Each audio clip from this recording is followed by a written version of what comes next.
Alright, what's going on YouTube? Coming out with another video today. Instead of a Ford pickup truck though, I got you something a little bit better. This is my 1967 Plymouth Belvedere. Sliding doors are the literal worst. Anyway, now that interruption's out of the way for right now, do you mind? But this was my first car. I picked it up when I was 15 years old. Will not disclose the amount of money given for it. I had a deal cut from it on a friend. But anyway, as you can see, it is a lot of a project. But parts for it are laying everywhere. Front tires. Bash me for it. Front wheels, back wheels and tires over there. Super stock hood scoop, bucket seats, rear seats and upholstery piece. I've got a lot more parts in the trunk. I'm also trying to get the Belvedere trunk panel off, which that will be for sale. The car is going to be a GTX clone. Now, I know everybody's kind of sitting here thinking of Belvedere. Why are you just making another GTX clone? Well, it's my choice. Now, I know you all are going to recognize what these pieces are. And the cool part is, this car is originally a 383 4-speed car. Now, I know what you're thinking. 383 4-speed? That wasn't a thing. Actually, it was.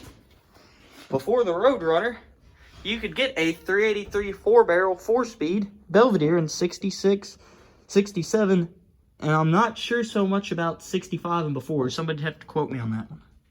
If you can fact check me and let me know, it would be appreciated.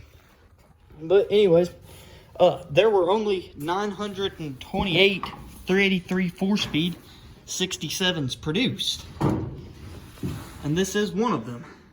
Now, the car will not be going back to stock. As you can see, it's kind of hacked up. It's got a spot for a fuel cell, which I still have. It's got wheel tubs, which you can see there. But it's not going to be a race car. Also, if anybody could tell me what this factory color is, I've been told it's light blue, but I think it looks more like KK1 turquoise, light turquoise. So if anybody can let me know there, that would also be appreciated. But anyways, finally got that shut.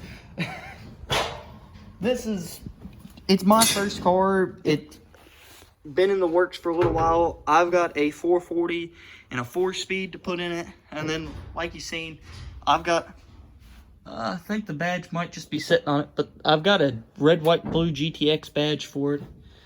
I got the fender badges. I got the glove box badge, if you can make that out. I'll try and see if the camera will focus. Either way, I think you can see that it's there. But it's got a little work needing done. I've got to patch the floors up and,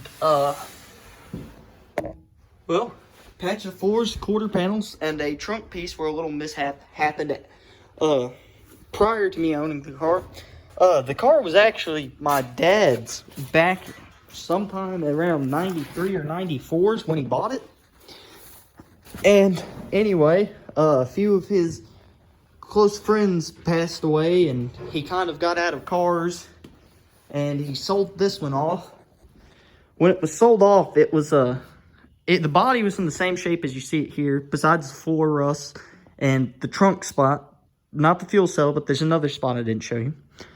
The car had a 440, an 18-spline 4-speed, a Dana 60.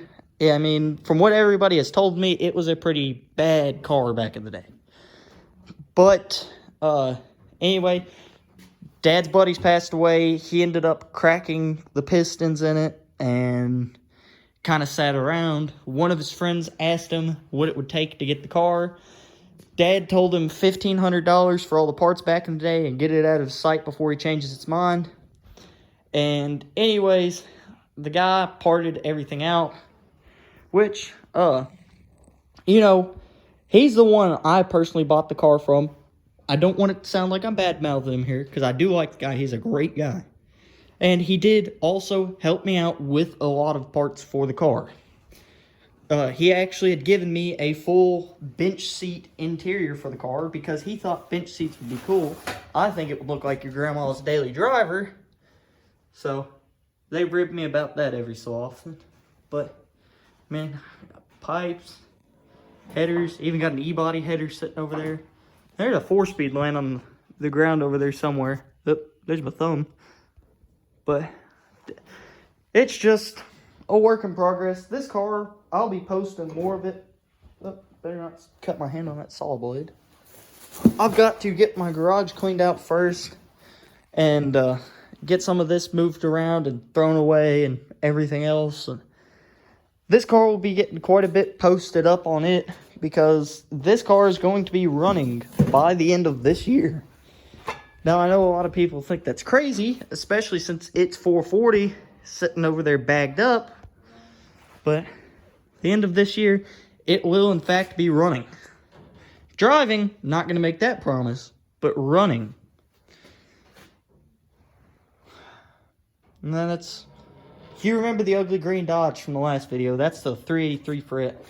My younger brother thought those 440 valve covers looked cool, so he got those for it. Anyway, getting derailed.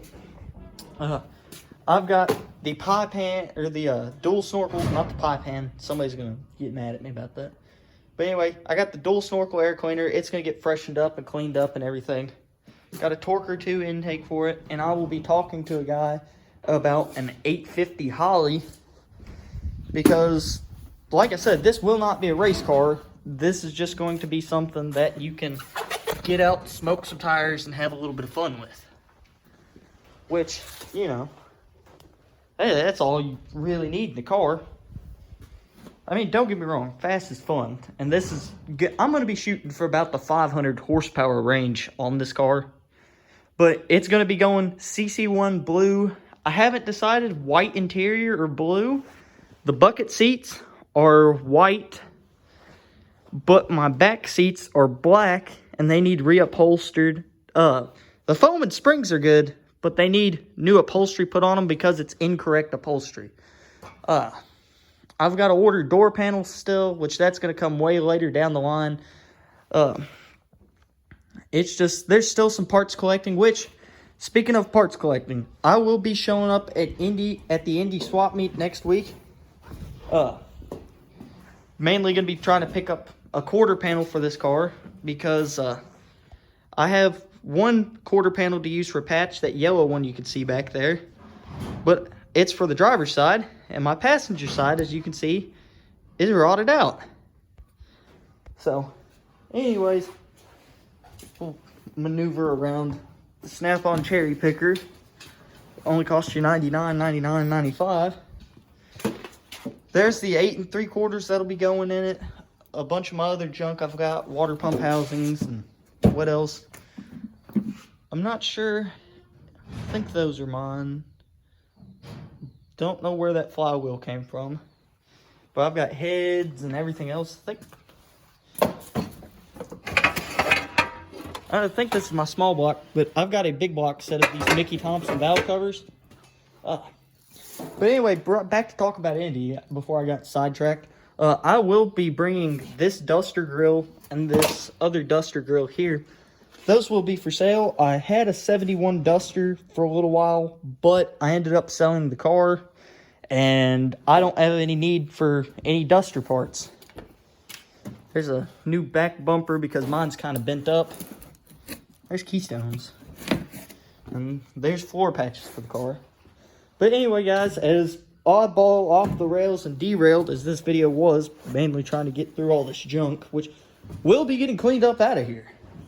I hope you guys like, subscribe, enjoy the content, and stay tuned as I try and bring this turd back to life.